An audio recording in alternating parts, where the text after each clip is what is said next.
Okay, y'all, I want to show you my chef skillet. Okay, this one's a little bit different. Smooth, slick, but if you notice the sides are kind of angled down. That's because it's a chef skillet. 10-inch chef skillet with an X. And it has a heat ring on it. Some of these skillets just are smooth, flat. Same manufacturer may be smooth, flat, or have this ring on it.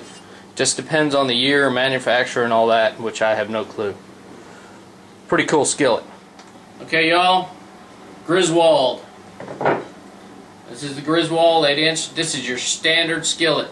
Now, I have Lodge skillets. I have a bunch of these. Not the Griswold, but I have a bunch of Lodge skillets and some other name stuff. I'm going to show you some close-ups on these. This is the 3-quart fryer. And that's 4-quart fryer. This is a Griswold chicken fryer. See the Griswold sign? It's a number 8. It fits this skillet too, this lid, which is great. But it won't fit the Lodge or anything else. It has to fit a Griswold. Same thing with this one. You can see the bottom of that. Mirror finish. Smooth, slick, y'all. And then it's got the Griswold insignia right there, dead center. I have no clue how old this thing is, but it's extremely old. It says Erie, Pennsylvania on it too. Fantastic skillet. I cook a lot of chicken in this thing. It's just a chicken frying skillet. But it's also, if you got something that's real messy, those high walls, you know, hold the grease back in. Now this is made by the manufacturer that made my big old pot that's like 70 years old. And this is the type of lid it had. I think this is a Lodge. It's got all those little divots in the lid. But there's no manufacturer on it. But it's old. It's extremely old. Now that's the lid to this one. Smooth, slick. This is a 3-quart chicken fryer. And it says all USA. So I have no clue who made this.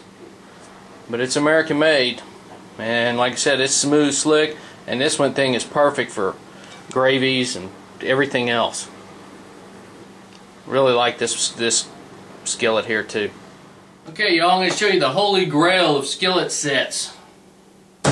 This here was my dad's kitchen set. Now I've added one skillet to this. But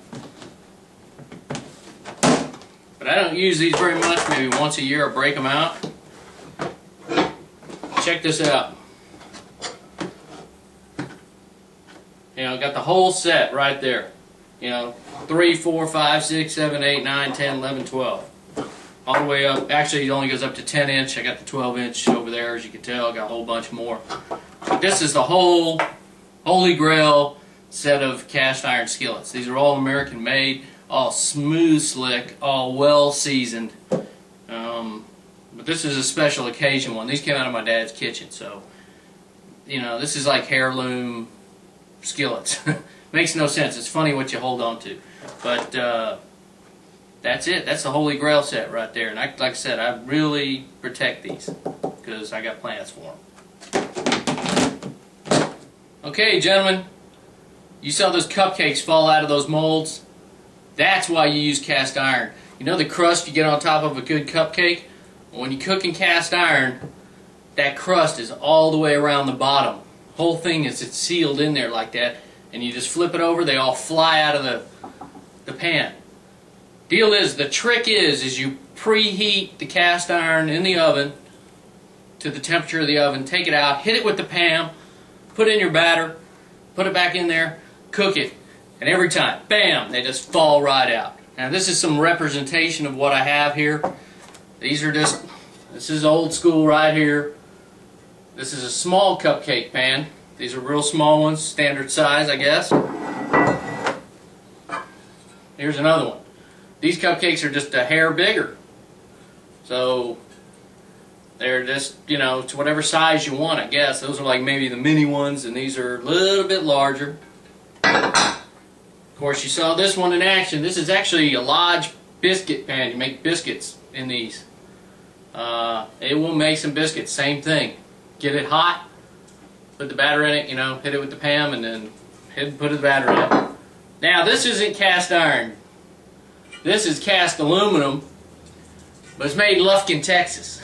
And you see it works extremely well, except it's cast aluminum, so I can stick this in the dishwasher if I want and wash it. It's nice and light, and of course it's got that cool Texas shape. I mean, can't beat that, right? Alright, now this here, I think is for breadsticks. I really don't know what it's for. I've only used it once or twice to make, like, you know, blueberry sticks, you know, just something different. But it's that or pretzels or something. But it's a nice, long type of mold. Now I guess you could fill these with lead too, make some type of sinkers or something. That'd be pretty cool. That's one thing about cast iron. It's indestructible. You can use it for lead to make sinkers or anything else. Here's your standard cornbread muffin mold. You know, it looks like corn. Now I got a whole bunch of these. Lodge sells some with fish, some cactus. They have different designs, which are pretty cool, but I don't have any of those. Maybe one day I'll get some. But they're more on the lines of this right here. But they got, so you can make your biscuits or whatever look like fish or cactus, which is pretty cool. I got a couple of these. You know, Lodge still makes these. Erie, Wagner, Griswold, the whole deal. Some of these are extremely old. You know, they're not marked. Now, check this out. That is a kettle. This is extremely useful. I have a whole mess of these, because nothing's better than setting this next to the fire, heating it up, filling it with chili, and you got your own little pot. Or you put your queso in here, salsa, whatever. I can even bake in these, fill these up, and make some massive blueberry muffins, you know, or cornbread or whatever. You can also make pot pies. These things come extremely handy. I don't use them as much as I should, but once you heat up this cast iron, fill it with your chili, gumbo, whatever you're eating, it'll stay hot. You know, the only problem is trying to hold it. You got to have to eat at the table or have something to set it on, but it keeps your meal warm. And for chowder, you know, you Boston guys, I don't have to say anything else. That's it. Now, guys, that's my cast iron collection. Some of it. I mean, it's representative of what I have. I have multiples of a lot of these pieces of the cast iron.